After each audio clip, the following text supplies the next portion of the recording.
यह किताब किसी थ्योरी पर नहीं लिखी गई। यह एक इंसान के असली दर्द पर, असली तकलीफ पर और असली हिम्मत पर लिखी गई है। विक्टोर फ्रैंकल एक ऑस्ट्रियन साइकियाट्रिस्ट थे, यानी मानसिक रोगों के डॉक्टर।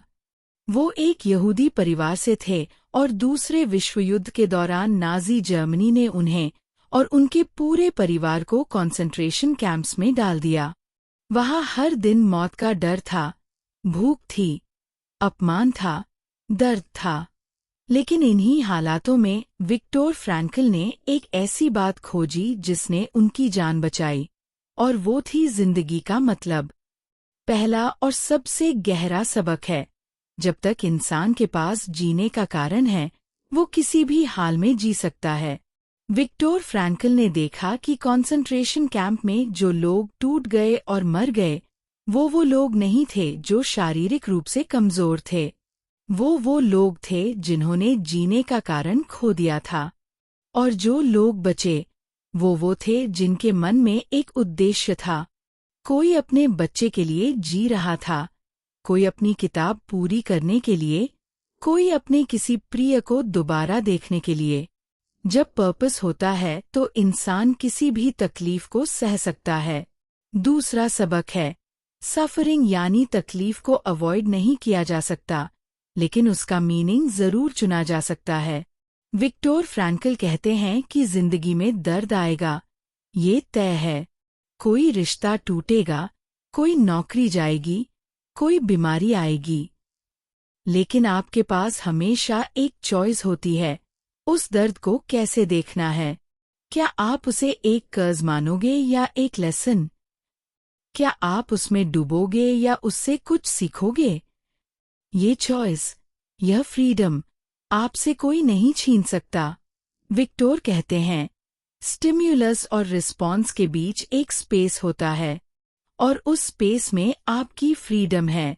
तीसरा सबक है, जिंदगी का मतलब खोजना जरूरी है, और ये मतलब हर इंसान के लिए अलग होता है। विक्टोर फ्रैंकल ने एक नई थेरेपी डेवलप की जिसे उन्होंने लोगोथेरेपी कहा। लोगो का मतलब है मीनिंग यानी अर्थ। उन्होंने कहा कि इंसान की सबसे बड़ी जरूरत प्लेजर नहीं है, पावर नहीं है, बल्कि मीनिंग है। जब इंसान को लगता है कि उसकी जिंदगी का कोई मतलब नहीं, तो वो डिप्रेशन में चला जाता है, एडिक्शन में चला जाता है, या हिंसा की तरफ मुड़ जाता है। लेकिन जब उसे अपना पर्पस मिल जाता है, तो वो पहाड़ भी हिला सकता है। चौथा सबक है, मीनिंग 3 तरीकों से मिल सकता है। विक्टोर फ्रैंकल कहते हैं, पहला, किसी काम को करके जो दुनिया में वैल्यू ऐड करे। दूसरा, किसी को प्यार करके।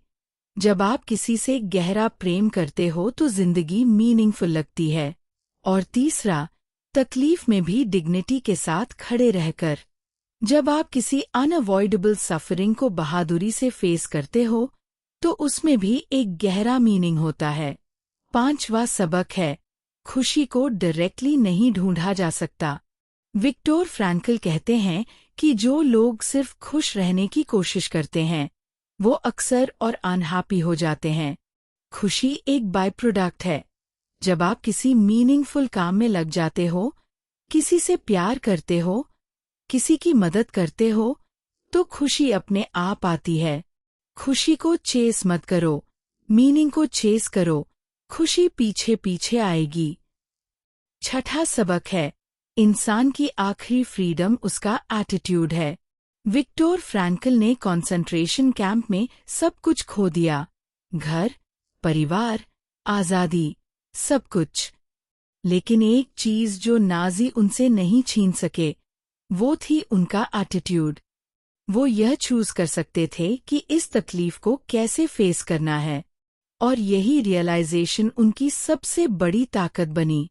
वो कहते हैं, सब कुछ छिन सकता है एक इंसान से, सिर्फ एक नहीं, और वो है किसी भी सिचुएशन में अपना एटीट्यूड चूज करने की फ्रीडम। इस किताब का सार यही है, जिंदगी का मतलब ढूंढो। चाहे हालात कितने भी मुश्किल हों, चाहे दर्द कितना भी गहरा हो, जब तक आपके पास एक वाय है, आप कोई भी हाव झेल सकते हो। ये किताब सिर्फ एक किताब नहीं है, यह एक इंसान की आत्मा की आवाज़ है जो हर उस इंसान तक पहुंचना चाहती है जो जिंदगी में हार मानने की सोच रहा हो।